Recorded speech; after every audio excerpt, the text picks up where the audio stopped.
قبل از بازی با دسته منتخب تاجیکستان، جوانان افغانستان با دسته منتخب ترکمنستان قوه سنجیده با حساب 2-1 ظفر یافتند و لحظه های این وخوری منظور شما میگردد.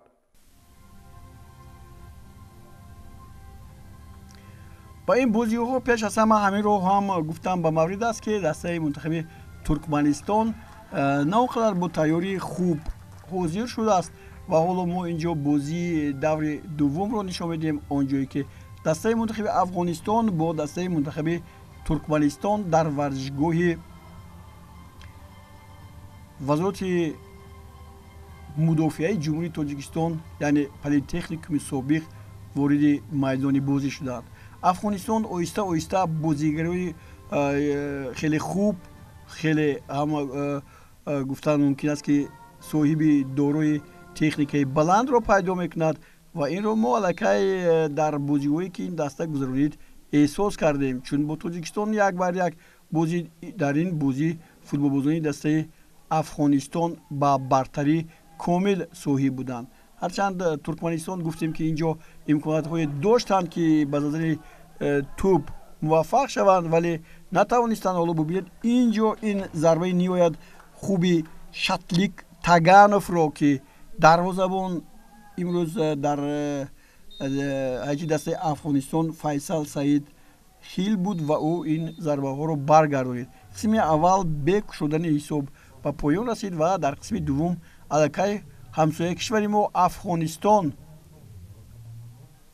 باز فشار رو خیلی زیاد کرد و در نتیجه فوتبال بازان این دسته به زدن گل کامیاب شدند که حالا این حالت رو شما میبینید. فرهاد علیزاده این دقیقه 46 است حساب رو باز کرد برابر آغاز شدن. چقدر که دیدید شروع شدن قسم دومی وخوری حساب 1-0 به نفع دسته منتخب افغانستان گردید.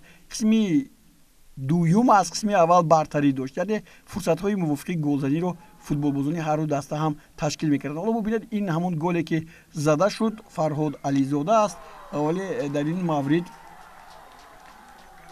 فوتبال بازان دسته افغانستان باز یک هجومی خیلی زیبای خود رو اینجا برپا کردند و توانستند که گل دومی خود رو هم به ثمر رسانند. اما ترکمن ها هم یک فرصت یافتند. این قربان محمد یسینوف است. حالا ببینید از چند نفر اینجا نیم محافظتگری این دسته خیلی خوب گذشت و در نتیجه توانست که بسیار یک حالت خوب رو برای هم دسته هایش تشکیل داد. ساتلیک تگانوف باز بود و حساب برابر شد 1-1. حالا یک بار دیگر ببینید این گزارش همین تگانوف رو و بعدا پرتوفتش رو خیلی خوب ماهرانه قربان محمد یسینوف با ضربه خوب انجام داد، حساب برابر شد 1-1.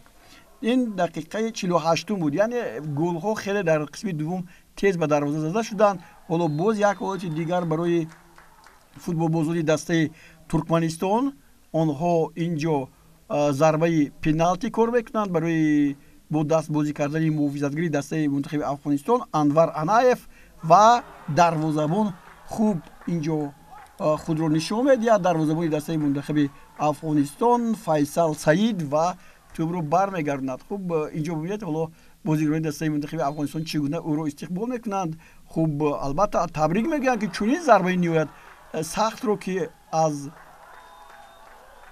این حالت تقریبا 95-98% با گل انجام می‌یابد او توانست که این رو برهم زند. باز یک هجوم دیگری ترکمنستان، باز یک حالت نهایت خوب اینجا دیارگول اورازوف بود که با ستون دروازه برخورد ضربهش و نتوانست که گل بزند. ولی فرصت دیگر افغانستان هجومی برخاست‌های خود را تشکیل کرد و در نتیجه گل دوم رو هم به نشان رسانید. اینجا عنایت الله کاهی است که دقیقه 84 رو به نفع فوتبال بازی دسته افغانستان حل کرد و توپ رو وارد توی دروازه کرد. دروازه‌بان افغانستان نسبت به سیران اشیروف بهتر بود. ما این رو علاقه دیدیم پنالتی رو گرفت دروازه‌بان افغانستان و از طرف دیگر دروازه‌بان ترکمنستان باشد یگان سیف خوبی انجام دادن نتوانست. پس از این فوتبال بازان دسته منتخب افغانستان توانستند که به پیروزی نائل شوند و бо ҳоло ин даста бо 4 имтиёз дар қатори пейсафон баъд аз Ӯзбекистон меистад.